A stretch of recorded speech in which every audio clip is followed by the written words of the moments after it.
Good afternoon, ladies and gentlemen. It's always a pleasure to be with the tech people because of the speed that you bring in. And topic they have given me is something for the public good. Now, to begin with, I'd like to say, for a country like India, with 143 billion population, public good and tech is sort of married together. If we don't do it, we can't handle this population. And public good does not necessarily mean the governance models. It is also what is happening in the private sector, which is making a better quality of life when we are moving ahead. So it's a combination of both when we are moving ahead, and India has done a great justice on the issue when we are talking about it. So if I look at it from the governance point of view, first of all, you'll be amazed to know in 2012, we took up direct benefit transfers. It was more of a challenge because what Rajiv Gandhi has said, that you start 1 rupee or 25 paise pahunchta hai. That was a challenge which was battling for decades together, and finally tech gave us an answer. But tech also gave a challenge to us because at that time I recollect that I literally locked the IT people of all the financial institutions for 3 days in a room to sort out that all IT softwares talk to each other. The basic problem was that. And first day they were all very conservative that our software is the best. But by day 3 they all agreed that everybody has to walk few steps to make it functional. And to add to that, we had post offices and cooperative bank who were not digital at all. And that is the step when it started. And today you see the transformed world that as far as the government is concerned, whether it is center, union, states, no cash. It's cashless. You must have seen whether it is G2P or P2G, absolutely no cash. Everything has moved to digital and straight from treasury down. We were not tech fans when we started it. We started DBT because my problem was treasury management. The money was getting parked in different places. So we wanted only that much money to come out from the treasury, what is being used on that very moment. That was the trigger for us to look for the technology and move to the technology and finally use it for a public good. That is how it transformed the whole thing, and today you have post offices digital, you have cooperative banks digital, and within 5-kilometer radius, everybody has an account. So one click of button and the money gets transferred. So it was the biggest transformation from G to P, especially the welfare schemes. The next challenge, of course, was the biggest challenge rather, was the MIS systems, the data.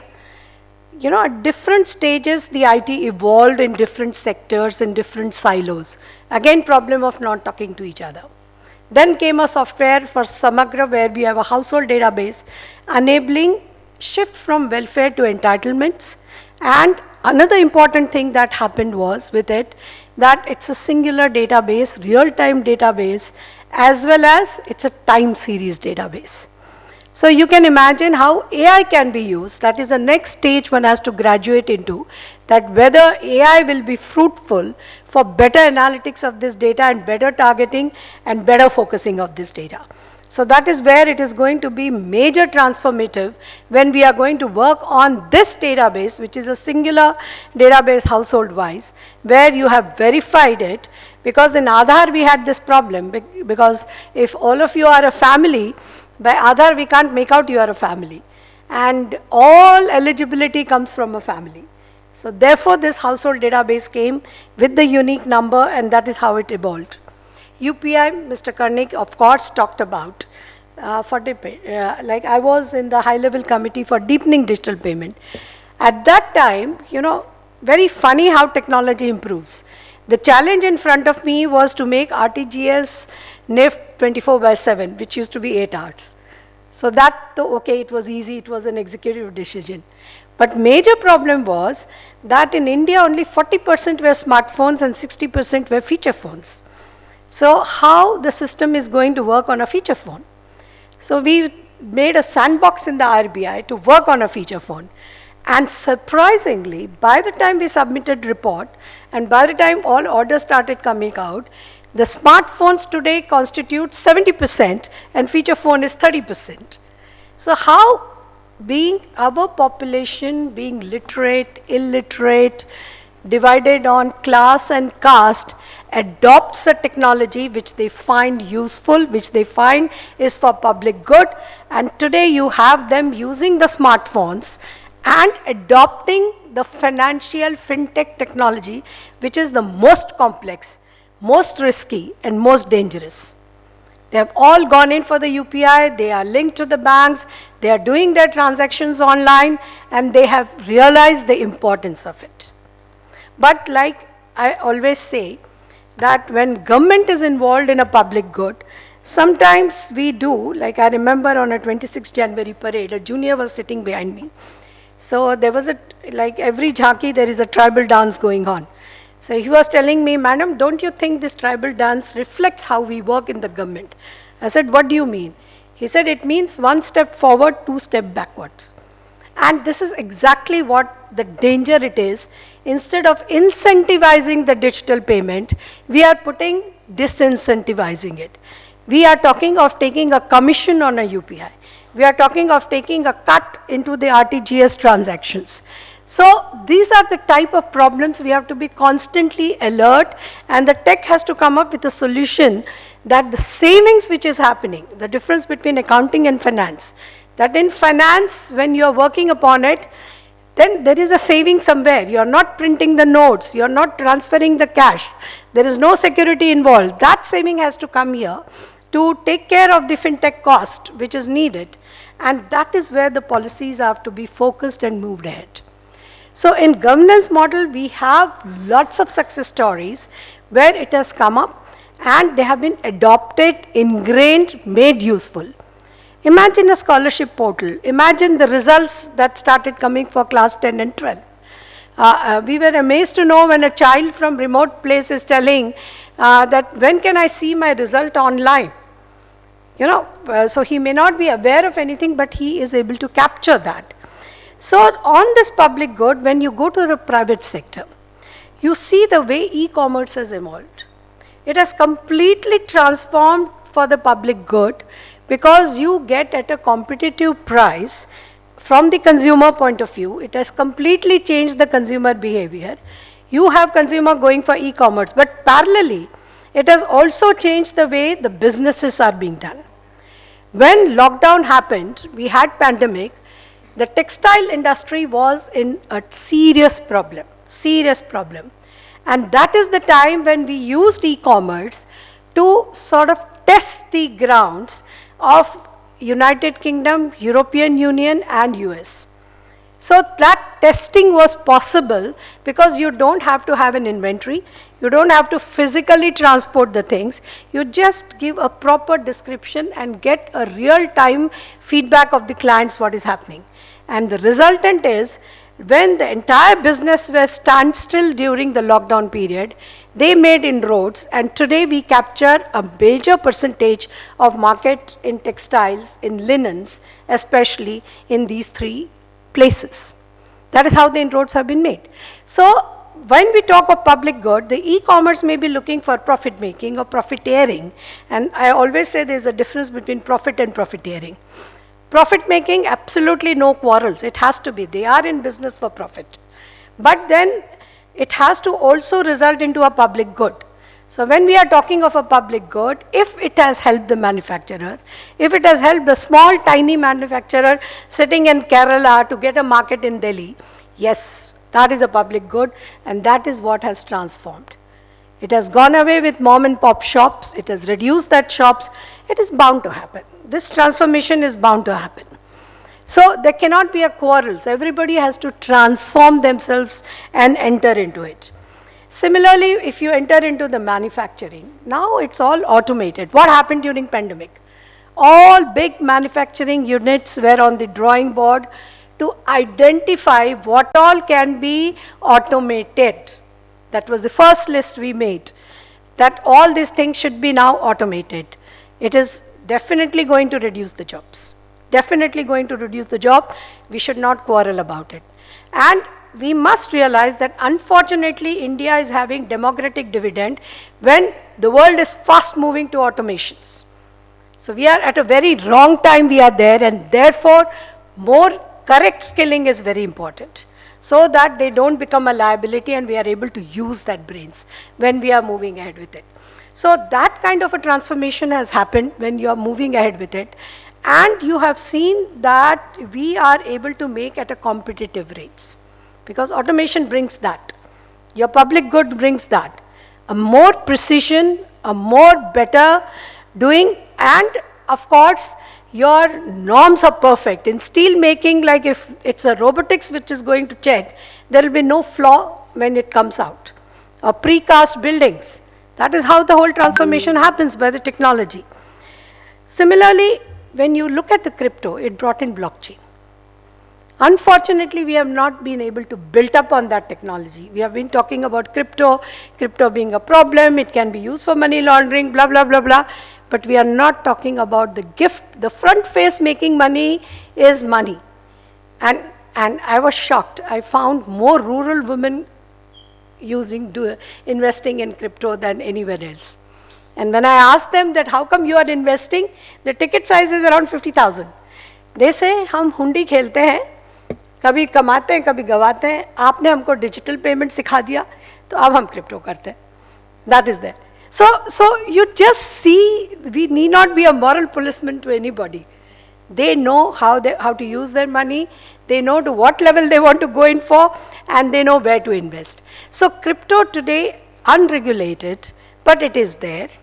Crypto today, we have exchanges who are doing a great job when they had a cyber attack by protecting the interest of the people. They ensured that the money of the people were protected. They walked that extra step.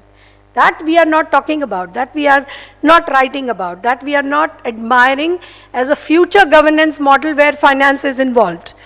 We are talking about that, okay, there is a danger of money laundering.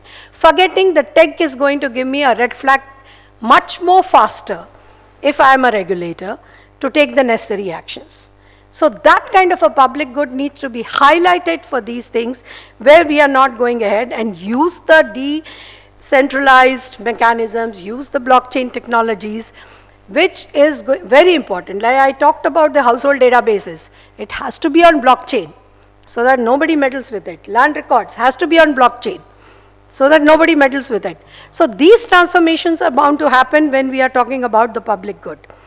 Then we see that, yes, many a times in banking, I must give compliment to the way RBI worked upon it, or for NCLT we worked upon it.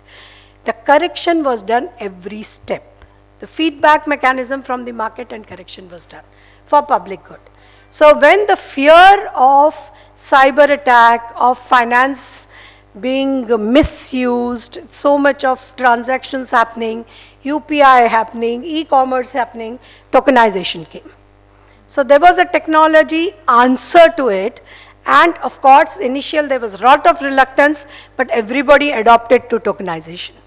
And that tokenization has put the safety layers into the financial transactions. And that is what has gone in a very, very long way when we are talking about. Now when we talk about the future progress, yes, it's very convenient to talk of an SROs. And SROs are doing a great job, no doubt about it. Because peer group corrections, they are doing a wonderful job in gaming. Microfinance, they have proved of doing, they were competitors. But together they came to improve themselves more and more and doing a great job about it. Same about NBFCs, they are doing a great job about it. Gaming, now it is coming through for a great job. But the government cannot stop by walking the last step. And that is where we are stuck. You must have read the newspapers today. I think it's a doom for the gaming industry in this country. It is not an issue of 28% GST. It is an issue of retrospective. About that, nothing has come. And even in the news report, it's the last 3 lines they're talking about it. That's where the problem lies. That credibility, consistency is something very important for tech people. And I have dealt, when we developed these household databases, I had a team of brilliant tech people. And I find one minus point among the tech people, they are not good administrators. They're brilliant in technology. I remember one day I do a harsh talk to him, 5 days, zero output. Absolute zero output I used to get. Then I have to correct my way of dealing with that team. I said, this is not going to work with them. If I want results, I have to change my style. I have to change the way I approach them. Similarly, when angel fund gets a notice of income tax, that the angel fund is going to be treated like an income to you, and there is going to be subject to 30% of tax, it upsets them. It pulls you back. Similarly, when IIT gets notice that with great difficulty we have pushed the industries to invest in the IST for not new research, unfortunately in India, but at least process research is there. And in that process research, they said you are subject to GST. 2 years we are stuck. Able to resolve it only a couple of months back. So that sensitivity in each industry is important, and that's why I see a role of the SRO so that it gets flagged and the correction step starts happening. So that is again for the public good. Because you are not doing this, of course, profit, yes, you are in the game for it. But in profit, you are also doing a public good by bringing an advancement of technology, by making India a hub for it. And that is where we value you a lot, because that is what happens the game changer. And that is where it takes you further and further for better way of life. And of course, the quality of life has improved. Like now, I think nobody has to step out for paying their bills or doing anything. My mother, at this moment, she is hospitalized. But sitting in the hospital, change of month, I could clear everything. There was absolutely no problem for me. Of course, I was a little scared of doing on mobile, whether I'll press something wrong, but I managed to do it. That is where the technology makes a difference. One thing I would like to say about this is that this game changing is going to make a lot of difference. And we should not create a demon out of nothing. Cyber, a fraud. What is the percentage? Credit card fraud, what is the percentage? Digital payment, it's in decimals, 0.00 something, something, something. It is that minuscule, but the way we create about it is more because of our reaction time, not so much of deduction. We detected two financial frauds. In one financial fraud, the reaction time was quick. Then the question was that can they transfer back all the money, what has already been seeped out. I don't know, somewhere in the rule it requires a signature of Secretary IT to do this reverse transfer. So literally on phone I told them, take it, I have signed. You just do it first. Then somebody took a flight at middle of night from Bombay to Delhi, standing in front of my door at 4 o'clock in the morning, and I put my thumb on it. So you understand it is a reaction time, case 1. Case 2, detected on Friday, Saturday, Sunday, happily they were sleeping. By Monday, everything gone. That was on your ATM issue, which happened. So the issue is not detection, not technology to tell you the red flag. The issue is the executive reaction time of that financial institute, which we put the blame on the tech. So this is what we have to realize is the difference, that okay, you are playing games, red flag will come. You are doing a crypto transaction, a red flag will come, that okay, one particular person seems to be doing a particular kind of a transaction. That pattern will come out to you very, very soon.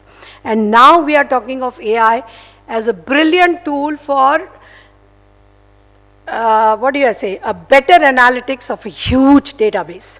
It's nothing beyond it. And I always say there is a man behind the machine. So it can never overtake a man. When computers came, same problem we had, the Patwaris upon strike, when we are doing land records. But then they realized the transactions are so many, it's impossible for a human to handle. And now they are able to handle. And they themselves were involved into the entire process to understand it. So it makes a difference that technology for public good, whether it is coming from government for governance, whether it is coming to improve a quality of life in a private sector through various modules. Unfortunately, all you techs in India, I used to always say even the top names, that you have created a forge who gives a brilliant answer to a question raised by Microsoft or Google or somebody. We are not raising a question. Question framing is something missing. We have to learn to frame a question, and then we will have an open source AI, like China did, DeepSeek. That is what happens. That questioning has to come now because brains are there. You are the only one who gives the answer in the entire world. Entire world, I am saying, without hesitating. But framing and identifying that question, ability has to come up, investing in that has to come up, and we should be able to do it because it is very important for us with unemployment rate coming to 8% per annum, with young population of 65%, we have to engage them when the old jobs are going to be lesser and lesser and lesser and lesser. Right? We cannot be happy that Swiggy is creating jobs or Zomato is creating a job. What protection, social security we have for them? Today he meets with an accident, gone. His bread and butter is gone. So we cannot talk about absolute numbers that, okay, we are creating a job there. No. The technology has enabled to do that, but then we have to ensure that better engagement happens. And that is where the whole challenge lies. Public good has to be a center stage. After all, why you are creating? If we are able to create a EV vehicle at lesser and lesser cost, definitely it is a public good because climate I am going to positively benefit. So it is not the EV researchers, the kind of steel they use, or the kind of machinery they use, or the cost of manufacture. It is ultimately the mission of carbon footprint being reduced. And that is what makes the whole difference. And that difference is something which is to be targeted, which is to be moved, and we, unfortunately, in mass scale, affordable, we are losing the game. And sometimes I will say, that 2 feet backward is the reason, is the impediment. And the whole mission has to be to keep on flagging it again and again so that we improve on those things and stop doing it. We have a potential, we have a great way to move ahead. And this public good, in governance model, we have proven. We can package and sell it to underdeveloped economies easily, and many of the developed economies also. You will be amazed to know our household kind databases. Now, entire European Union and UK is looking at adopting. I was surprised when through UNICEF they contacted me because we can't talk to China.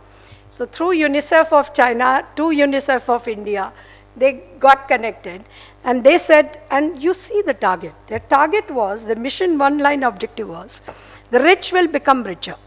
How do we improve the income levels of the lowest rung and bring it to a double the levels or 3 times the level? How do I identify them? Then how we make household database, how we can go blah, blah, blah, start it. So that is what is important. That is where you all come into picture. That is what the quick analytics come into picture because that assists in better targeting. And let me tell you, India doesn't lack finances. Money is there. Maybe we are doing a repetitive work, we are pushing money sometimes, we are just sitting on the money and thinking it's a saving, it's not saving, opportunity loss, and that is what it is. Thank you, I think that's a time buzzer, whatever it is. Right, so my request to all of you is that please keep public good. Ultimately, you will become public good. You have to make for profit, you have to make for advantage because you are the tech world, you are for benefit, but please frame original questions, original problems.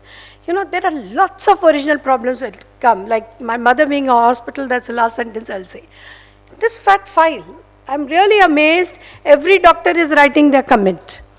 I mean, why can't the whole thing be automated? There are lots of markets which are available, you can come up with great solutions there. Or maybe, you know, doctors never learned management. They learned clinical things. Engineers learned management. Doctors never learned that. So maybe there's an opportunity for you to get into that world and tell them, because that is where I see a lot of repeat works are going on constantly. So this is where you can move ahead, you can provide solution, make a better life for the consumer at the end, and the moment you improve the quality of life, it is a public good. Thank you so much. Thanks a lot.